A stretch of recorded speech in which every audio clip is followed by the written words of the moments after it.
Older generations of Reddit, who are the I don't use computers people of your time? When remote control TVs came out, I suggested that my father buy one. And he said, "It will be a cold day in hell when I'm too lazy to tell one of you boys to get up and change the channel." It was such an amazing sentence that I committed it to memory. And I still remember it word for word 50 years later.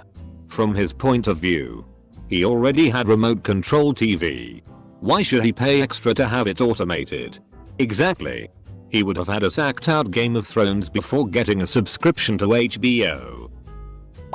Back in the 80s I knew an old lady who used one of those really old toasters. My dad once told me a story about his grandmother refusing to fly in planes because she didn't want to get her hair all messed up from the wind. My grandmother is 97 and told me about people who would refuse to get air conditioning or drink sodas because they the devil's work.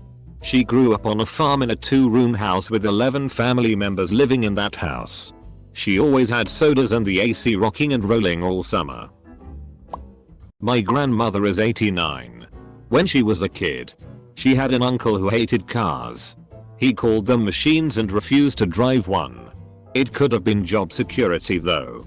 Her whole family worked for the railroad. Some people still had outdoor toilets and were laughing at those who had them installed inside because they are shitting their own houses. I lived on a homestead for a little while. I had an outdoor pit privy toilet. I hand carved the toilet seat myself. Sometimes I miss watching the sunset while taking a dump. It was way better than being stuck in a small room reading Reddit on my phone. Unless it was raining. Wiping while holding an umbrella is trickier than it looks. No outhouse with a crescent moon carved in the door? My grandaunt still believes that 15 is the age of adulthood. That schooling isn't necessary beyond that point. She grew up in a time when literacy wasn't a given. With a bachelor's degree and my very mediocre Spanish I would have killed it in 1920. For all of about 8 years. Well, now I'm greatly depressed. Color TV. When they became common in the mid-60s, a lot of older people believed they emitted harmful rays. When mom finally got one circa 1972, it was kept in her bedroom and we were ushered in to watch it only on special occasions. And we had to sit at least 10 feet away. My grandfather refused to get a VCR. But not because he was a Luddite. VCRs were all made in Japan and he had fought in the Pacific in World War II, so he refused to buy anything Japanese. Interesting side fact. This is why Nissan originally started selling cars as Datsun. They figured there was gonna be a lot of bitter vets who remember Nissan making war materials. My grandpa used to tell me that he was basically set for life because he learned to read and write. Mass illiteracy wasn't as long ago as we like to think. My grandparents laughed at the idea of a mobile phone or sending messages through the phone line when fax machines were a thing. My grandparents didn't like computers, they still had a typewriter or wrote by hand. I was given a typewriter as a kid, but by then I was using Windows 95. I have a co-worker about 52 refuses to use a computer because he caught his wife sexting in a chat room on their computer. So he destroyed it. At that point, if she wants to cheat, she'll find another way. Yep, she was cheating. The computer is how he found out. When I was a kid, late 50s early 60s, seatbelts in cars were an option. Lots of people thought they were unnecessary and refused to pay extra for them. Heaters and windshield defoggers were likewise optional. My parents bought a new 1964 Plymouth Valiant and didn't get the option. Windshield defoggers. I think all it takes is one snowfall in the winter when you're struggling with a windshield that constantly fogs up and frosts over. Absolute misery pulling over and scraping the inside of your windshield. I said at one time I would never buy CDs. I liked albums and tapes too much. I never got rid of the albums and tapes, but I have many CDs also. When they first became available, I honestly felt that both CDs and DVDs were just an industry conspiracy to stop people from recording their own music movies with cassettes VHS. DVDs were originally marketed as uncrackable, uncopyable. So you're not entirely wrong. I remember it being a huge deal when that guy found out how to do it and shared that info to the world. Grandfather thought graduating high school was a big deal. He graduated in 1941 and was the first in his family. We had a great aunt who hated using the washing machine and claimed it never cleaned the sheets properly. I am the web designer for a local organization. Their treasurer refuses to accept card payment via their website. People have to print out forms, fill them out and post them with a check. I also get paid by check with a handwritten note. They would be a much more popular and successful business if they just modernized a little. My law firm still uses checks. We're also on QuickBooks Desktop 2008 and our timekeeping software is from 2011. We don't use Word. We use WordPerfect and our forms are still set up to double space after periods. Nightmarish. My senior year of high school, I had a series of newspaper articles in the local paper explaining how the web wasn't a fad and wasn't going away. Nobody but one guy at the paper believed it. It was 1995. My 89 years old mom pays for cable but insists on watching only PBS and occasionally NBC, CBS or ABC.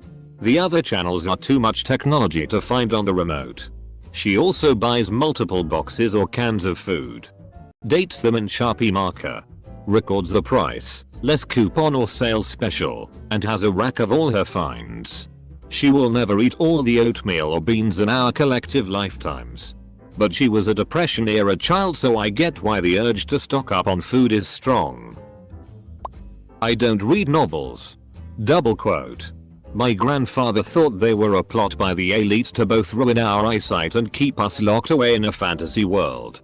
How old are you that the technological advancement your grandfather didn't trust was books? Socrates has joined the chat. My grandmother lived without plumbing all her life. Dropped toilet in a shack outside. Water from a well in a nearby field. She had a stone flag floor and Stanley range for heating and cooking. She had a TV and a radio but content to just sit and chat with any passing visitors. I'm not an older generation, but my grandparents are very old-fashioned for their generation, if it counts. My grandfather worked as a grocery manager for years. He finally quit when his small mom-and-pop store buckled down on bar scans and electronic cash registers. He was convinced that barcodes were going to be the mark of the beast from Revelations, and that if people use computers to access porn, then all computerized items must be banned. So there's that. My grandfather was Mennonite, but had moved to a city and worked in factories as an adult. He even used to watch TV. Until John Wayne died. Then he got rid of their set. He said it was evil to watch dead people moving around on the screen as if alive, like watching ghosts. He would constantly tell us that TV was the devil's work. As a kid, I started drawing cartoon characters, like animal characters and stuff. One day he asked to see my drawings, and he was outraged, saying I was drawing the product of bestiality. Said it was evil. All that said, I loved him, and as I got older he and I got really close. He was a God-fearing man, but he was also a very humble, peaceful, and funny guy. He taught me woodworking, gardening, and the joy of just sitting quietly in nature. Many years ago we had an old Paul Bunyan type CNC operator that refused to learn an upgraded PC-based input device because he could do a program faster on the machine. He was flat out wrong and we had to prove it to his ignorant, stuck in his ways ass. He finally, and laughingly with everyone, years later admitted that that was pretty damn hard-headed. When I was first out of undergrad, 96, I went to work on Wall Street. I was assigned a desk that happened to include the oldest person in the office. His first day on the job was the F-King 1929 crash. He hated the computers, of course. But what really got him was the fact that every damn desk needed a telephone. He'd use them, but he grumbled about it.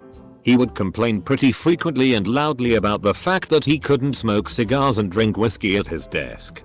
To be fair, he also grumbled about the fact that women worked right there with the real brokers. He also told dirty jokes. The only one I remember is young Mr. Smocklaw. Do you talk to your wife after sex? Only if you're near a phone. Then he'd ask me if I understood the joke. Every time he told it. R.I.P. Andy. You were one of a kind. Anyone under age 60 shouldn't be able to use the computer excuse. Computers have been common in the workplace for nearly 30 years now. Shit. I have a friend in her 20s right now that uses the computer excuse. I'm just not a computer person. She was applying for a job. They emailed her some paperwork and said sign it and send it back, and she didn't know what to do. She came over my house and I didn't feel like going through the headache of teaching digital signing applications. So we printed it, signed it and scanned it and sent it in. I took a computer class as a sophomore college, about 11 years ago, and the professor asked who here has never used a word processor? And some hands went up. You then saw the professor had the same thought I did. Oh. Maybe they're not familiar with the term and said you know. Like Microsoft Word or OpenOffice. Hands still stayed up. This still boggles my mind. Even if you were extremely poor. From an extremely poor hometown. And never had access to a computer. And were going to college on scholarship. The college had many computer labs. How the hell did you make it through freshman year without having to type a single paper? I had a professor in college that taught building systems. He was like 80 years old. Knew all the new ways to build a structure. Never used CAD. All of his details and plans were hand drawn. I've taught a couple of classes on how to use more advanced functions in CAD.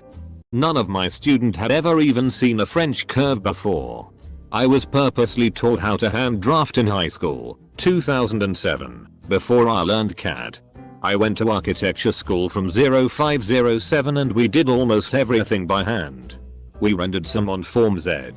But even most of our renderings were hand drawn and shaded or watercolor painted.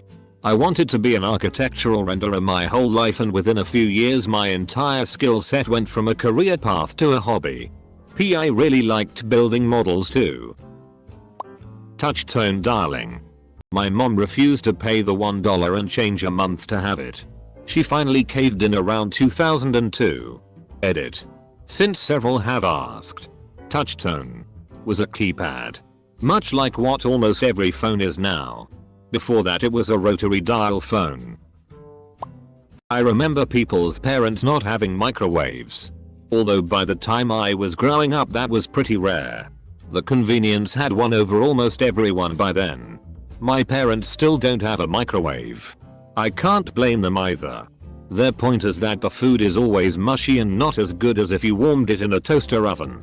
The microwave has its conveniences. Like being able to heat potatoes way faster than anything else.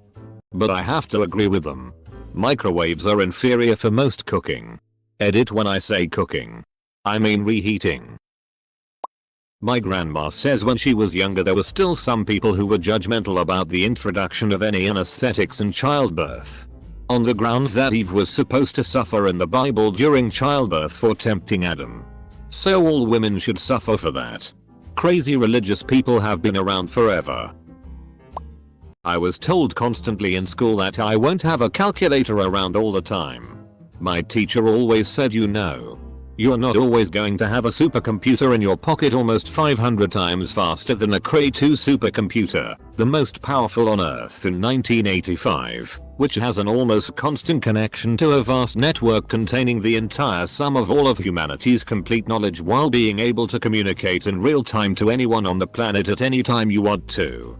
And also have it replace your calendar, camera, music player, photo album, all shopping except for groceries.